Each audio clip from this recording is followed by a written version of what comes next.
cakes require very simple ingredients.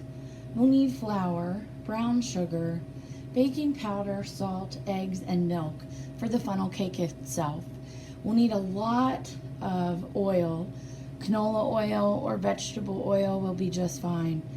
And then to top our funnel cakes, we'll need confectioners, also known as powdered sugar. And if you want it to be a little extra interesting, you can put your favorite pie filling on top of it as well, or even perhaps ice cream. There are lots of different ways to enjoy funnel cake.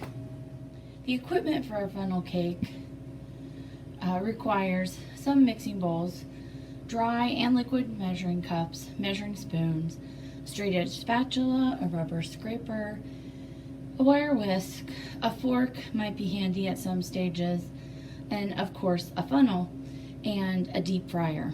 If you do not have a deep fryer, you can use a tall pan on your stove top with a thermometer to monitor the temperature very closely. But the advantage of the deep fryer is it will manage the temperature on its own, and so it's a little bit safer to use and a slightly less hazardous piece of equipment in regard to fires in the kitchen. Because I'm using a deep fryer to make my funnel cakes, I'm going to go ahead and get it set up and preheating before I even begin mixing any of my ingredients. Notice inside the pan of the deep fryer there are some words that indicate the oil level. So you can see here's a minimum level and a maximum level. So I have to keep the oil between these two lines at all times. So this particular deep fryer holds about 1 gallon of oil. So currently it's off and cold. So I'm going to make sure that I have enough oil in there to meet the minimum line, and I may go all the way to the maximum line to start, but I want to make sure that I do not go over it. And then I'll keep an eye on that as I cook my funnel cakes, and if it gets low, I can always add more oil, and it'll just need a little bit of extra time to get back to temperature. So now I'm going to go ahead and put the basket in there. It'll be important when I fry the funnel cakes that the basket is down when I start. And I'll put the lid on, which will make it safer to work with and help it to heat up a little bit faster. This particular model has an on-off switch, as well as the thermostat that I'm going to set for 360 degrees Fahrenheit, and I'll allow that to preheat while I mix my ingredients. To begin preparing our funnel cakes, we are going to first mix together what's typically thought of as the liquids. But in this recipe, you need to pay close attention because the sugar in our recipe actually goes in with the other liquid ingredients. So we're going to place, I have measured my milk, and I used an extra large measuring cup so that I could use that as my mixing bowl as well. So I'm going to pack my brown sugar into the measuring cup so that it heaps over the top, and then I'll level it with a straight edge spatula. Check it to make sure that it holds its shape, and then I can add it to my liquids.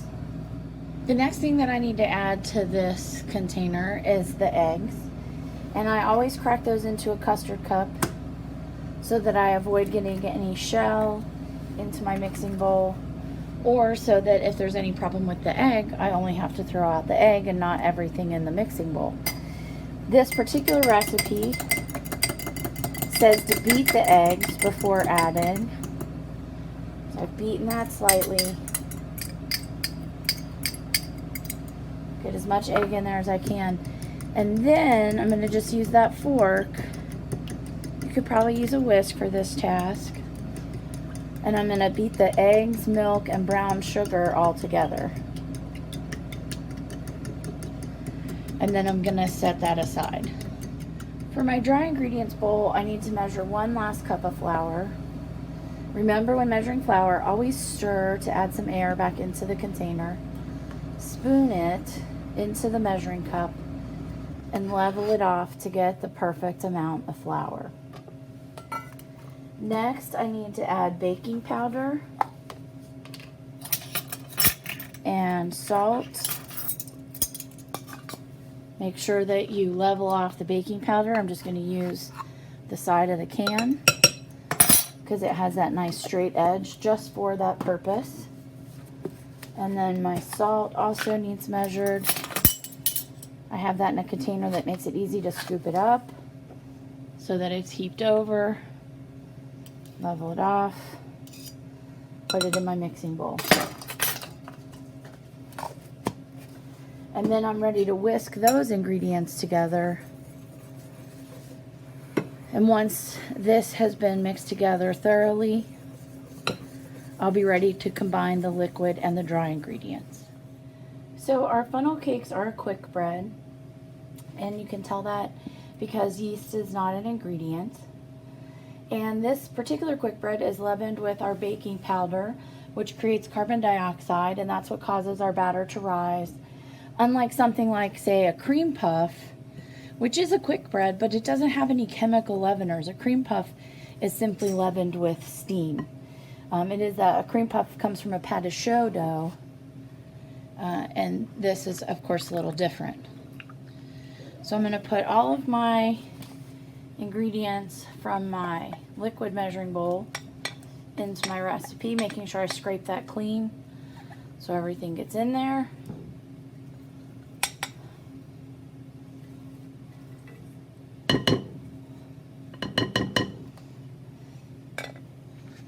Set that aside. And then, unlike most quick breads, this recipe wants to be whisked together until smooth.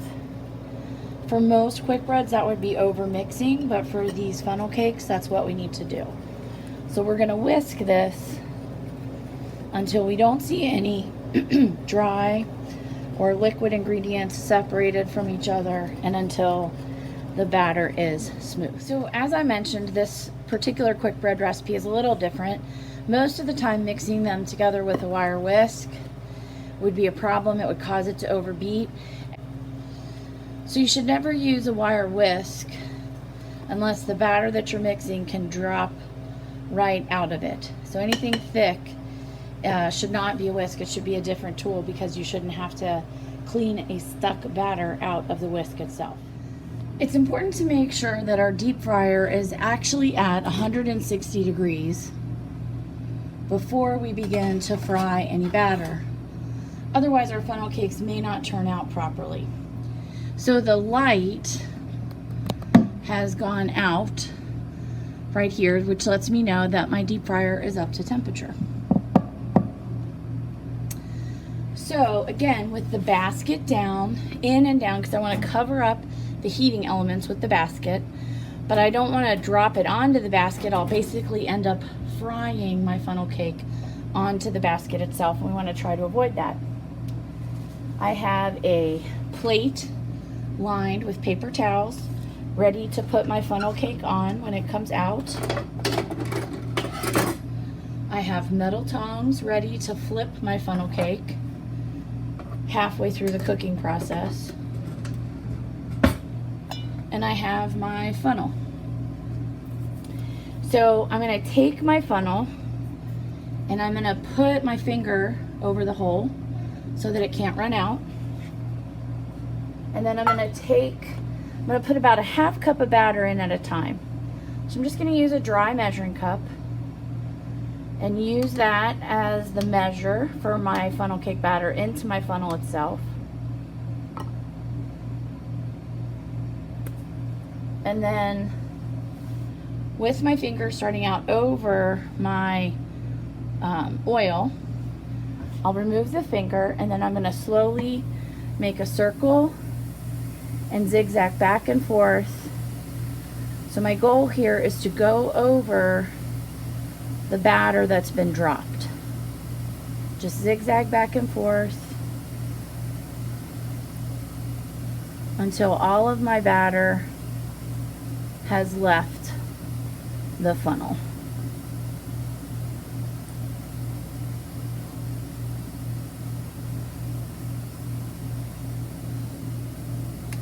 Okay, and then I'm going to set that aside in something that'll catch any last drops of batter that come out. When we make something like funnel cakes or deep fry anything, usually the most expensive part of that recipe is the oil, mostly because of the quantity that we have to use. That's why I like this particular deep fryer model. It has a box underneath. When I'm finished frying, I just simply flip a switch on the front here. All the oil drains down into the box and gets filtered as it goes in, so it can be saved and reused the next time, and then all of the crumbs from what I fried that day can be cleaned out. I also like this particular deep fryer because most of the pieces can be put through the dishwasher, so it makes it easy to get it cleaned really well. Also, anytime that we're deep frying, we need to be particularly alert to things that indicate a fire may be about to happen in our kitchen and stop it before it occurs. So a fire needs 3 things to burn. It needs fuel, oxygen, and heat. If we take those things away, one of those things away, the fire's going to go out.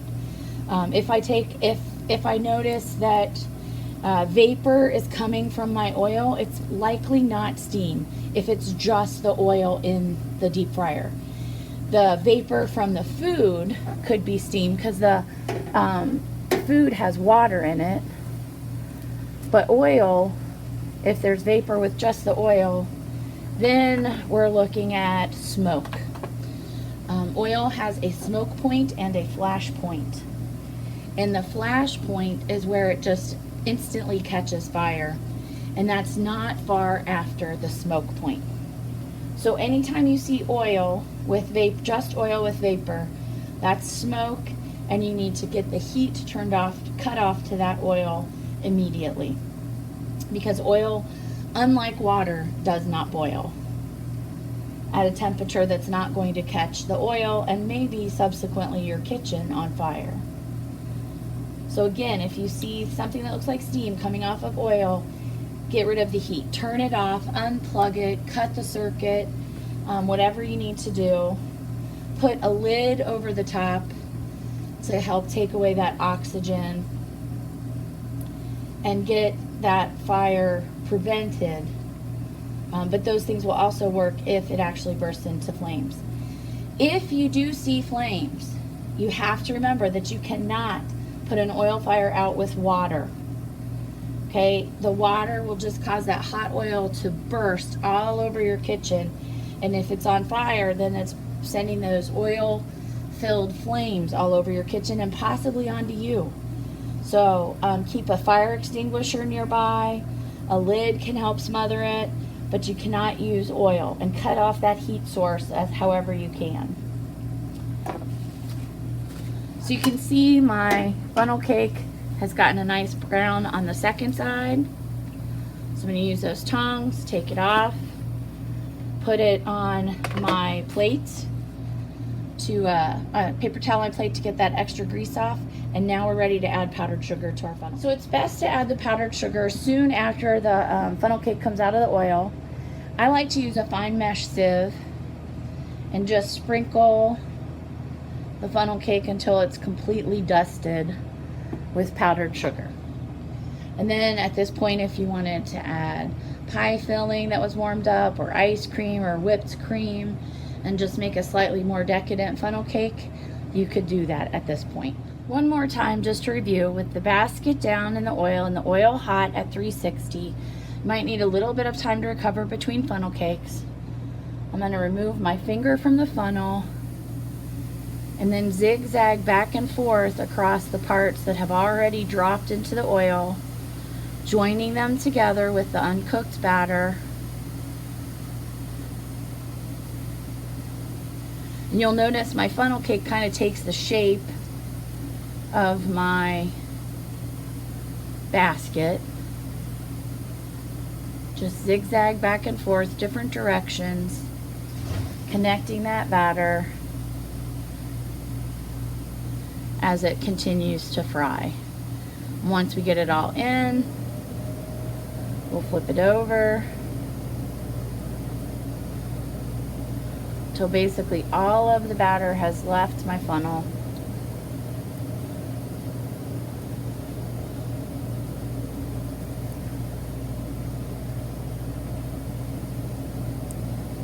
And then we're going to set that aside where the drips won't make a mess.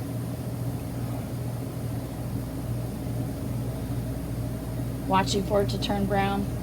I mentioned it's a good idea to have a fire extinguisher nearby. It's also a good idea to know how to use a fire extinguisher. When using a fire extinguisher, you need to remember the acronym PASS, P-A-S-S. P, pull the pin. A, aim at the base of the fire. S, squeeze the trigger. And the second S is for sweep back and forth across the base of the fire.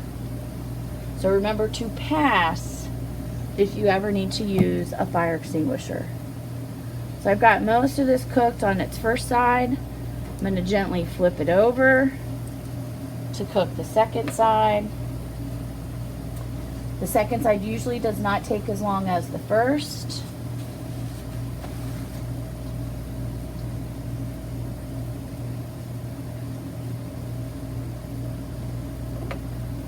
Check that. Nope, still needs, you can see it still needs a little more time.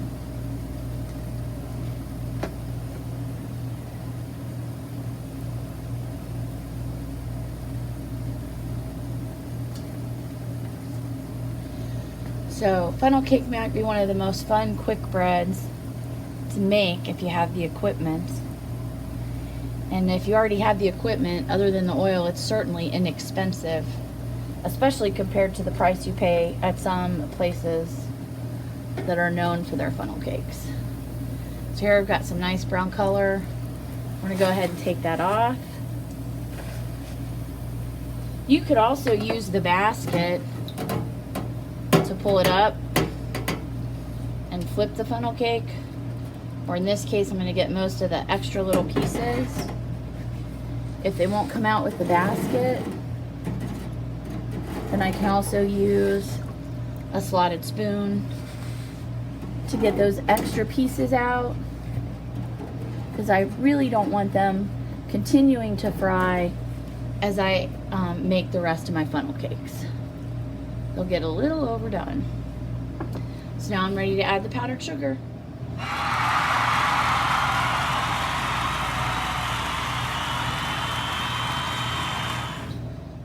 Here's our finished funnel cake, a simple treat ready to enjoy.